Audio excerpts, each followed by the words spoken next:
পহেলা বৈশাখের দিন কে কি রান্না করেছেন, কি রান্নার আয়োজন করেছেন? আমি তো তেমন কোনো কিছুই আয়োজন করিনি। তো রান্না করেছিলাম উস্তা, তারপরে মাছ, তারপর হলো ডাল রান্না করেছি আলু দিয়ে। তো চলুন কি রান্না করলাম তা আপনাদের সাথে শেয়ার করি। হ্যালো এভরিওয়ান, আসসালামু আলাইকুম। আশা করি যে যেখানে আছেন আল্লাহর রহমতে সবাই ভালো আছেন। আমিও ভালো আছি আপনাদের দোয়ায়।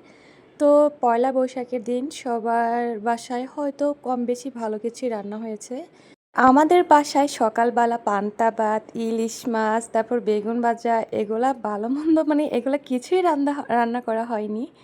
আমি রান্না করেছি উস্তা দিয়ে চিংড়ি মাছ, সাথে আলু দিয়েছি আর মিষ্টি আলু দিয়ে আমডাল রান্না করেছি। আচ্ছা বলেন তো বন্ধুরা, আপনারা কি মিষ্টি আলু দিয়ে কখনো ডাল রান্না করে খেয়েছেন, আমডাল? আর যদি না খেয়ে থাকেন অবশ্যই কিন্তু ট্রাই করে দেখবেন, খুবই মজা হয়। তো যাই হোক, সকালবেলা উঠে রান্না বাড়া শুরু করছিলাম। এদিকে আমার সাথে আমার আরবি মেয়েটাও ঘুম থেকে উঠে গেছে। ও আমার পাশেই আছে। আমি যখন ভিডিও করতেছিলাম ওর জন্য ভিডিও করতে পারতেছিলাম না। তো যাই হোক, সবসময় তো এভাবেই ভিডিও করতে হয়। আর প্রতিদিন কি আর ভিডিও দিবে, রান্না বাড়া যেমন পারি করি আর আপনাদের সাথে শেয়ার করি। তো যাই হোক, এখানে চিংড়ি মাছ নিয়ে নিয়েছিলাম। চিংড়ি মাছগুলা এই যে দেখেন, তারপর আমি উস্তা দিয়ে এগুলো রান্না করব। তারপর এইদিকে আরবি কান্না করতেছিল, আমার অনেক মানে টানাটানি করতেছিল। আসেন আপনাদের একটু দেখাই ও কি করতেছে, চলেন। আর ওরে মানে মোবাইল দিয়ে একটু বসায় রাখছিলাম, মোবাইলও দেখবে না, মানে আমি ওর মোবাইল ওর কাছ থেকে নিয়ে আসছিলাম ভিডিও করার জন্য। এর জন্য বেশি কান্নাকাটি করতেছে মোবাইল দেওয়ার জন্য। ওর তো আমি মোবাইলে কার্টুন দিয়ে বসায় রাখি যখন কাজকর্ম রান্নাবাড়া করি।